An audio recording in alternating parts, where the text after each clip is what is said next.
kabar kalian? Semoga selalu diberikan kesehatan dan kebahagiaan ya. Nah, hari ini aku tidak sendiri tentunya. Aku ditemani, Masya Allah sekali, dengan Ibu.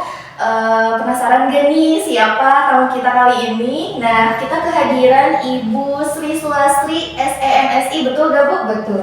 Betul. Beliau ini Masya Allah sekali Wakil Direktur Poltekkes Siap PSB ya Bu? Betul. Dan beliau juga merupakan Kepala Sekolah di SMK Priority ya Bu? Betul. Masya Allah, panutan kita semua tentunya. Nah teman-teman, pasti kalian penasaran banget kan tentang tema yang kita akan bahas bersama ibu kita.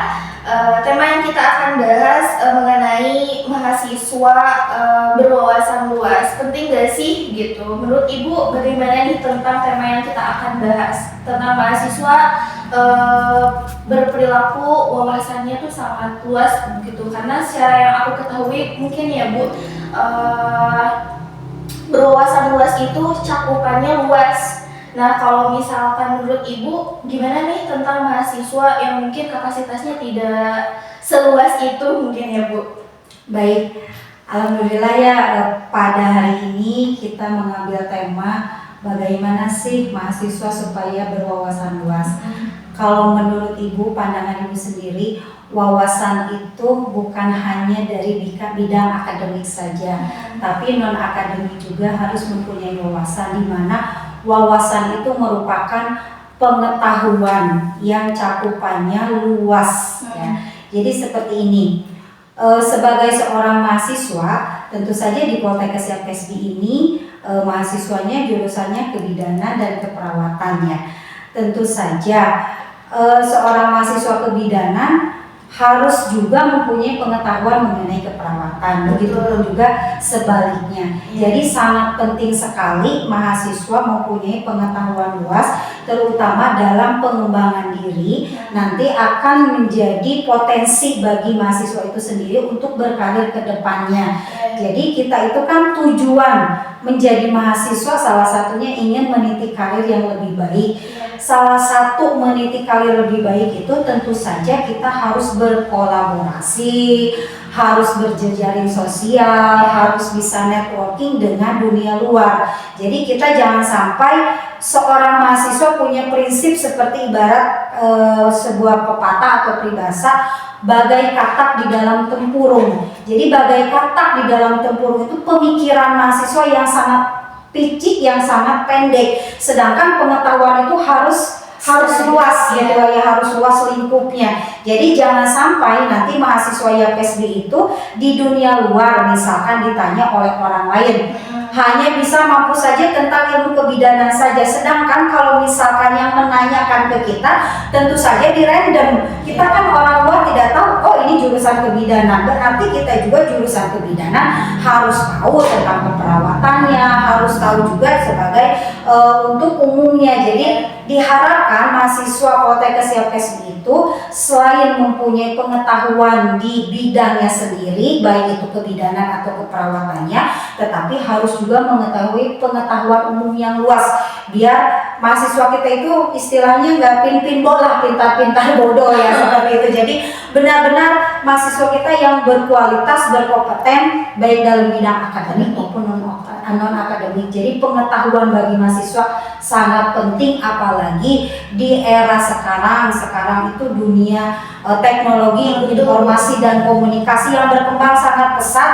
Tentu saja menuntut mahasiswa itu nggak jalan di tempat, tapi harus berjalan mengikuti perkembangan zaman. Kalau misalkan kita berjalan di tempat saja tidak mengikuti ketinggalan zaman, otomatis tertinggal ya Bu. Kita juga kan tidak mau dibilang mahasiswa yang primitif kan, berarti kita harus menjadi mahasiswa yang berevolusi. Revolusi ya tentu saja sekarang berevolusi di abad 4.02, zaman milenial, generasi Z. Kita harus mengikuti perkembangan zaman. Salah satu untuk mengikuti perkembangan zaman supaya kita tidak tertinggalan, tentu saja kita harus mempunyai wawasan atau pengetahuan yang luas. Masya Allah sekali ya Bu. Apalagi menurut Ibu yang tadi sudah dibilangin mungkin ya, di jaring sosial ini kan kayak gampang diakses ya Bu. Sangat gampang. Jadi artinya mahasiswa kalau misalkan pengen tahu ilmu yang lain ya ayo kita pelajari mungkin ya Bu. Jadi jangan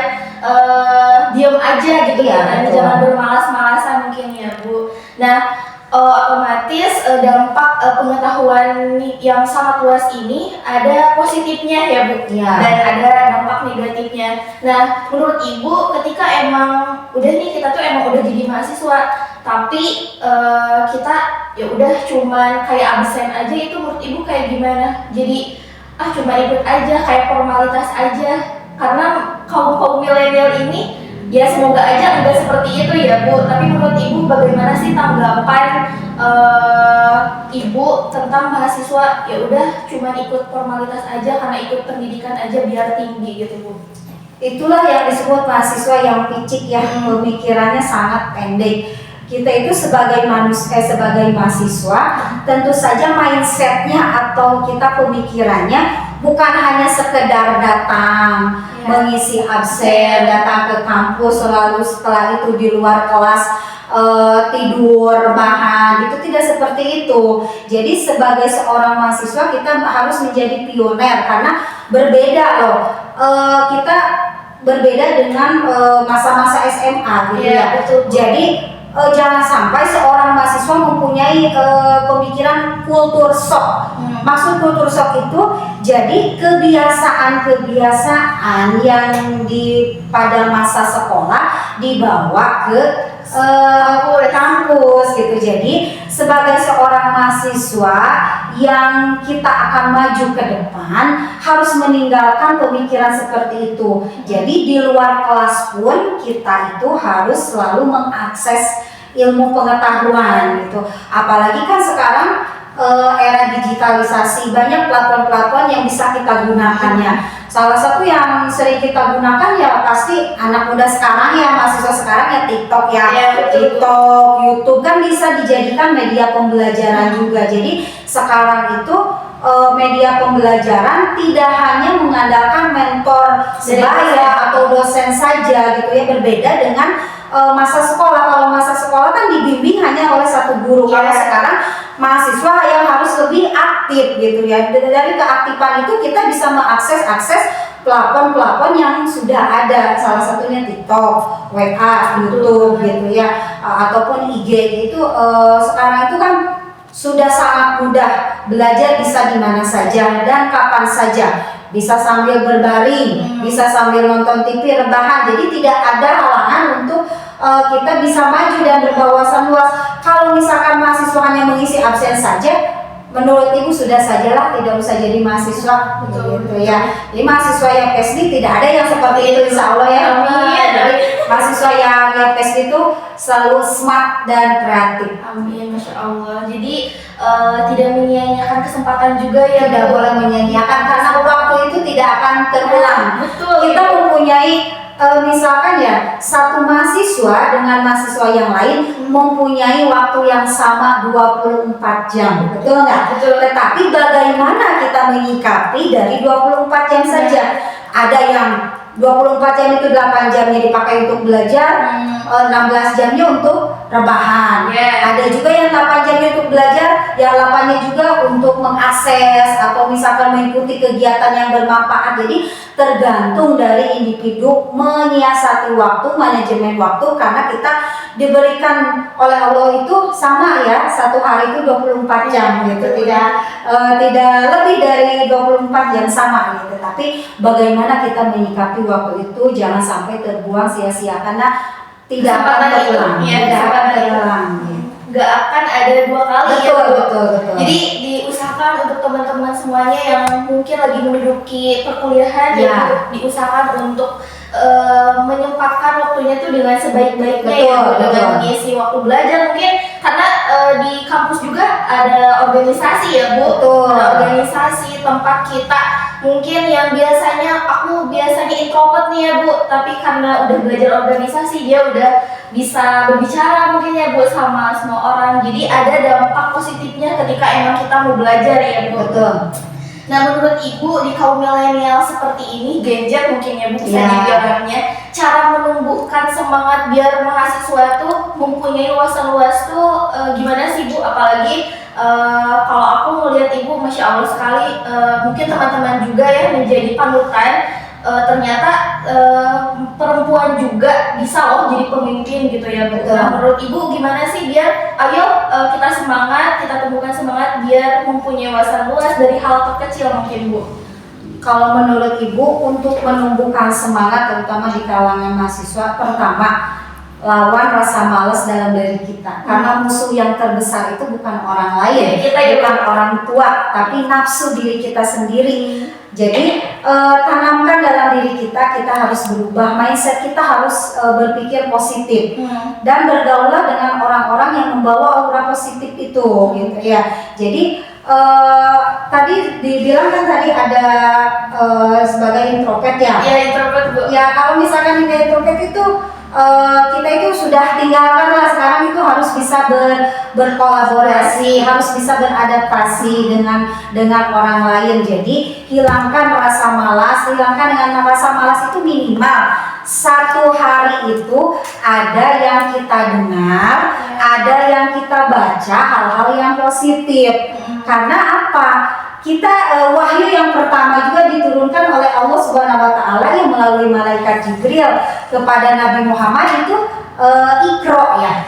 Iqra yang artinya bacalah. Bacanya di sini konteksnya lebih umum, tidak hanya sekadar membaca kata per huruf per kata, tetapi konteksnya membaca di sini itu silahkan manusia selama hidup itu cari pengetahuan, cari ilmu yang sebanyak-banyaknya untuk memperoleh pengetahuan kita. Jadi usahakan setiap hari minimal membaca buku. Membaca bukunya itu ya, kita misalkan Bu malas membaca buku secara fisiknya, kita bisa membaca buku secara digital gitu ya. Tetapi kita jangan memaksakan membaca buku itu kita dituntut satu buku habis semua gitu. Jadi kita minimal satu hari supaya tidak bete atau tidak bosan ya. Misalkan satu hari satu bab. Jadi setiap hari ada ilmu yang masuk ke dalam diri kita. Ibarat seperti ini. Kita di saat kita lapar, perut kita harus diisi, betul tidak? Di saat kita harus memperoleh wawasan, berarti otak kita juga harus diisi. Otak kita yang harus diisi tentu saja ada otak kiri dan otak kanan. Jadi harus seimbang diisinya dengan ilmu pengetahuan baik akademik, non akademik maupun dari ilmu keagamaan. Jadi kita itu sebagai mahasiswa harus bisa melihat dua mata pisau ya. Di dunia ini selalu berpasangan. Ada siang, ada malam, ada senang, ada susah. Begitu juga dengan kita dalam menambah ilmu pengetahuan. Bukan berarti seorang mahasiswa setiap hari harus membaca buku dari pagi sampai malam, tidak seperti itu. Jadi aturlah waktu, manajemen waktu yang baik. Tetapi saran Ibu, minimal mahasiswa itu sehari itu dalam sehari bisa membaca buku atau membaca artikel atau mendengarkan YouTube yang bermanfaat sehingga ada otak yang diisi. Otak itu makan setiap hari, makannya ya ada asupan. Tentu saja kan seorang bidan atau perawat asupannya juga harus seimbang ya. 4 sehat 5 sempurna, sama. Otak juga harus seimbang. Kita pengetahuan selain pengetahuan akademik, pengetahuan agama juga tentu saja harus kita barengi. Jadi biar seimbang, balance gitu ya, nggak jumjat istilahnya. Kalau timbangan jumjat itu juga kan bermasalah. Jadi harus seimbang, harus rata gitu ya antara akademik maupun non akademik. Jadi udah nggak ada alasan lagi ya Bu? Tidak ada alasan.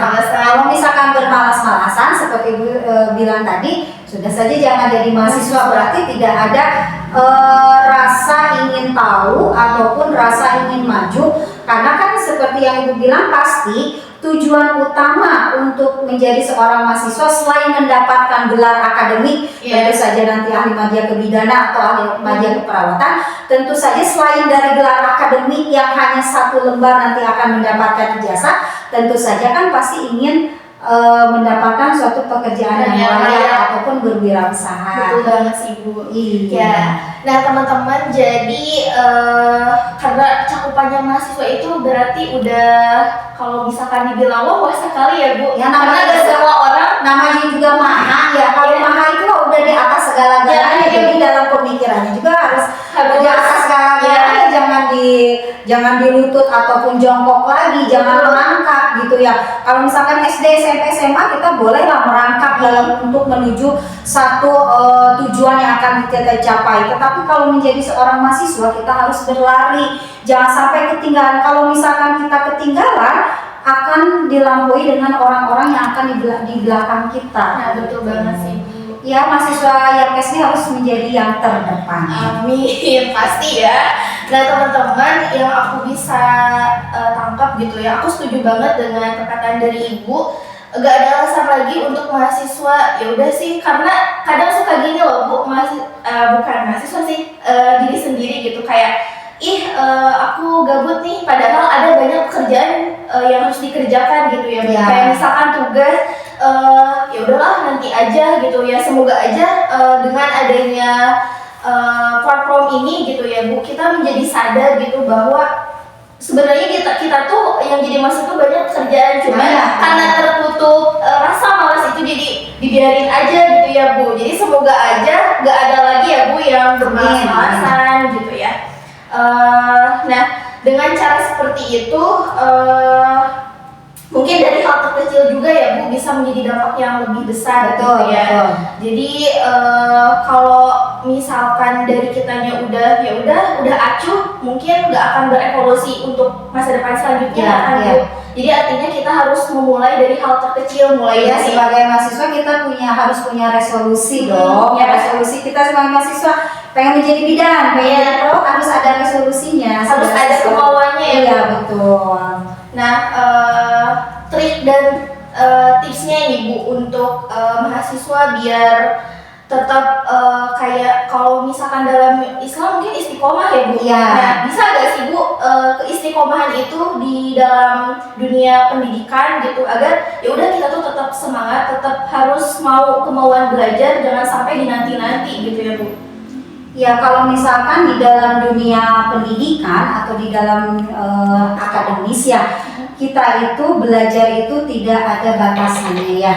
Batasan belajar itu menuntut ilmu itu sampai kita ke liang lahat gitu ya. Jadi tidak ada alasan untuk menunda-nunda waktu untuk tidak belajar. Nah salah satu untuk menghilangkan kegabutan atau rasa bete dalam belajar, kita pasti ada yang namanya juga manusia, ada di satu titik kita itu malas ngapa-ngapain gitu ya, kita malas ngapa-ngapain. Tetapi kita ingat, kita pertama harus melihat dulu orang tua kita.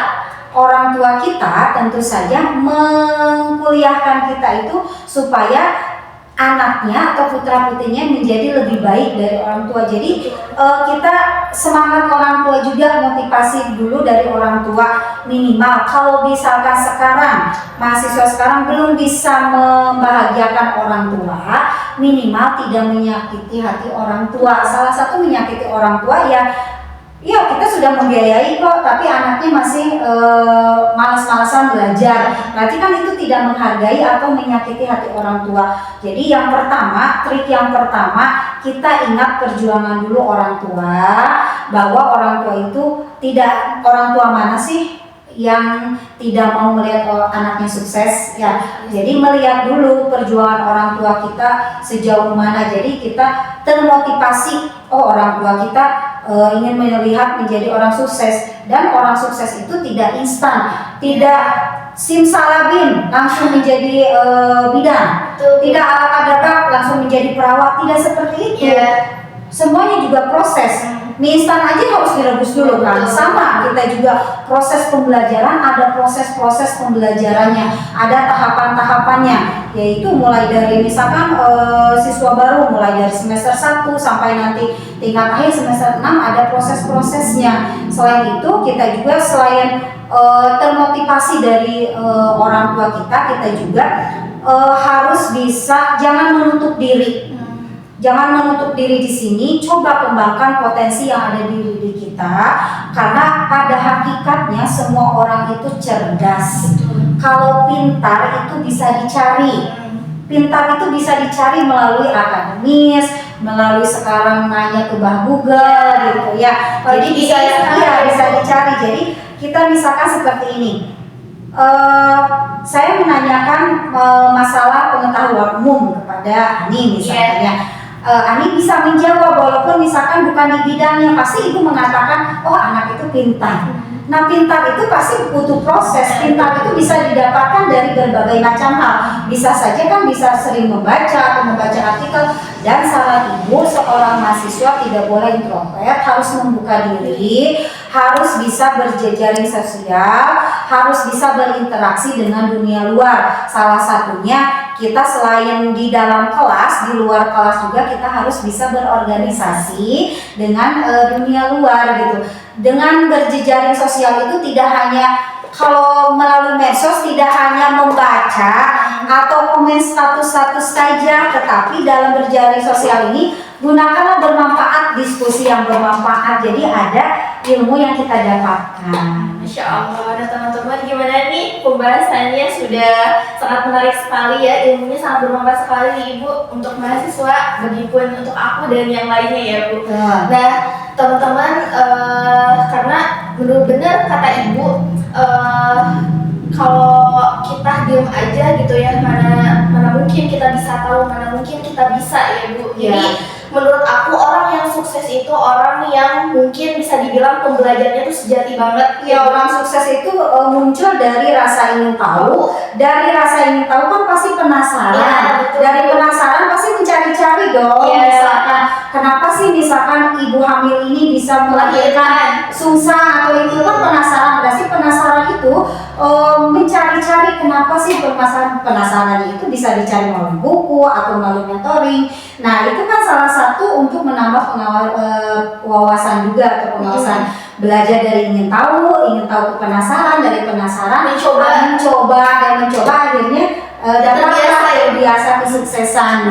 Iya betul. Jadi ayo kita menjadi mahasiswa pembelajar sejati dengan tidak malas belajar, karena dengan cara itu kita tidak berhenti nih untuk mengembangkan diri, kita tidak berhenti juga untuk terus bertumbuh ya Bu. Jadi kita menentukan mau seperti apa dengan hal-hal terkecil dulu ya Bu. Iya betul, karena wawasan atau pengetahuan umum itu investasi loh bagi kita, merupakan aset bagi kita. Karena ilmu itu tidak berat dibawa ya, tidak berat dibawa, jadi aset gitu ya, aset bagi kita dan investasi bagi masa depan kita gitu. Karena mungkin ya sebagai orang tua juga tidak bisa memberikan harta yang banyak, tetapi ilmu itu menjadi aset dan investasi gitu. Jadi istilahnya mau kita kemana aja, kalau misalkan kita punya ilmu, kita jadi gak takut ya Bu. Segala sesuatu kalau tidak ada ilmunya sia-sia gitu ya. Betul banget. Nah semoga aja kita adalah termasuk mahasiswa yang memang mau dan ingin tahu, mau belajar, dan tentunya bisa memanfaatkan yang ada gitu ya. Jangan sampai kita menjadi mahasiswa malah menyia-nyiakan dengan ya udah kita cuma nitip absen aja. Jangan sampai seperti itu ya Bu. Insya Allah sih mahasiswa Poltekkes Siap PSB pembelajar yang baik ya, berubah mindsetnya udah luar biasa terbuka ya Bu. Jadi ya kalau misalkan bagi teman-teman yang mau masuk ke YAPKSB sudah tepat, karena mahasiswa kita di sini insya Allah soleh dan soleha, dan orangnya ingin selalu belajar, rasa ingin tahunya besar. Jadi Allah, ya. Sukses sudah di depan mata. Amin. Nah benar kata Ibu,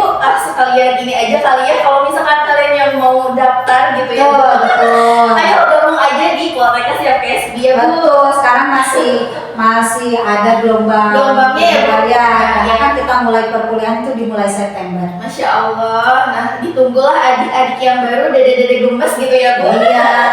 Nah Ibu, mungkin yang terakhir nih Bu, yang aku ingin tanya, ada gak Bu kesan atau pesan untuk mahasiswa di luar sana, ya PSB juga mungkin ya salah satunya, untuk tetap terus semangat, apalagi yang mungkin lagi menyusun KTI juga ya Bu. Betul. Dan yang mau ke tingkat selanjutnya, kesan-pesannya Bu untuk mahasiswa agar ayo semangat dan kita gak boleh nih malas-malasan lagi. Baik, Pesan-pesan dari Ibu mungkin lebih ke yang pertama, apabila kita ingin sukses, kita tentu saja harus mempunyai wawasan atau pengetahuan yang luas, baik akademik maupun non-akademik. Salah satu untuk mencapai pengetahuan yang luas atau wawasan yang luas tersebut, salah satu caranya hal yang terkecil saja, rutinitas membaca setiap hari ya. Tapi membaca itu tidak mesti harus berbentuk buku, tetapi bisa membaca juga di digital. Yang kedua, jangan menutup diri, kita harus bisa bersosialisasi dengan orang lain, karena kita sejatinya manusia itu sebagai manusia makhluk sosial, tidak bisa hidup sendiri. Yang ketiga, gunakanlah aplikasi-aplikasi yang bermanfaat untuk menambah pengetahuan kita, tetapi jangan dijadikan sampah media sosial tersebut. Maksudnya jangan jadikan sampah media sosial tersebut. Jadi kita sebagai mahasiswa harus bisa memfilter atau memilah-milah mana berita yang baik, mana berita yang benar. Karena berita-berita itu belum tentu benar, belum tentu salah. Jadi kita harus bisa memfilternya, jangan sampai kita terima berita ini langsung di-share, padahal kan berita itu hoax gitu ya gitu. Jadi kita harus bisa memfilter. Ibu yakin mahasiswa YPS ini udah pintar gitu, jadi tidak asal men-share berita-berita yang belum jelas kebenarannya. Setelah itu kita dalam berjejaring sosial, kita harus misalkan memanfaatkan orang-orang yang benar-benar sudah sukses. Karena seperti ini faktanya, kalau kita tidak berjaring sosial, 60% untuk lamaran pekerjaan saja itu tidak diiklankan. Maksudnya kalau kita punya koneksi dengan orang-orang yang sudah sukses, kita bisa masuk ke dunia kerja tersebut sebelum orang lain tahu gitu. Iya, privilege. Jadi ada karpet merah lah. Nah, itu salah satunya kita berkoneksi atau berjaring sosial dengan orang-orang yang bisa menimbulkan manfaat bagi kita. Jadi kita itu jangan menjadi parasit dengan orang lain itu. Jadi kita harus mutualisme, harus saling menguntungkan gitu ya. Jadi kalau misalkan kita punya jaringan atau koneksi dengan orang-orang yang bagus, yang baik, kita juga dapat privilege itu. Gitu. Karena privilege itu tidak bisa didapatkan oleh semua orang ya Bu. Hanya orang-orang kalau kita berdiam diri saja, hanya di kosan saja, hanya di dalam kampus saja, tidak bersosialisasi dengan orang lain, orang-orang hebat di sana, berdiskusi di sana, kita tidak akan tahu misalkan oh ada seminar ini, oh ada lamaran pekerjaan ini, sebelum orang lain tahu, kita yang punya kenalan atau koneksi dengan orang sendiri itu kita udah tahu duluan seperti itu. Nah, Masya Allah, jadi begitu banyak positifnya ya ketika emang kita udah istilahnya udah cerdas mungkin ya, dan tahu orang-orang yang sukses di sekitar kita, jadi kayak udah lulus pun juga kayak udah takut gitu ya. Jadi kita punya koneksi, ada lowongan gak di sini, misalkan ada buat magang gak di sini. Jadi mereka tidak mengiklankan juga, kita sudah tahu gitu. Jadi tapi harus menggunakan media sosial itu juga harus dengan bijak gitu ya. Jadi jangan sampai jarimu menjadi harimaumu gitu ya. Kalau misalkan sekarang ngetik aja bisa menjadi pelanggaran IT kan, salah ketik saja sudah repot kelihatannya. Jadi harus bisa memfilter, harus bisa memilah-milah mana yang baik, mana yang enggak ya. Nah, semoga aja kita termasuk mahasiswa yang mempunyai privilege seperti itu ya. Iya, kita harus dalam berbagai hal juga harus tabayun ya gitu. Jadi harus melihat dulu dari segi positifnya gitu. Jadi tetap berpikir positif ya Bu, dibuang pikiran negatifnya ya. Hilangkan pikiran negatif, karena pikiran negatif ya akan ke laut saja gitu. Kalau berpikiran negatif, kalau positif ya kita akan menuju kesuksesan. Amin. Nah teman-teman, Masya Allah sekali ya untuk pembahasan kali ini. Ibu terima kasih untuk sama-sama wawasannya untuk mahasiswa, baik itu untuk sendiri dan teman-teman yang nonton. Nah teman-teman, mungkin pembahasan kali ini dicukupkan sekian. Terima kasih Ibu, semoga Ibu nggak kapok ya Bu. Sama-sama. Semoga nggak kapok untuk datang lagi nanti ke PGB. Nah teman-teman, sekiranya ini memberikan dampak positif, boleh nih sama kalian untuk di-share, di-komen, dan di-subscribe ya Bu. Betul. Nah aku Ani sebagai host pamit undur diri, dan mungkin Ibu juga yang pamit undur diri. Terima kasih Ibu. Sama-sama. Assalamualaikum warahmatullahi wabarakatuh.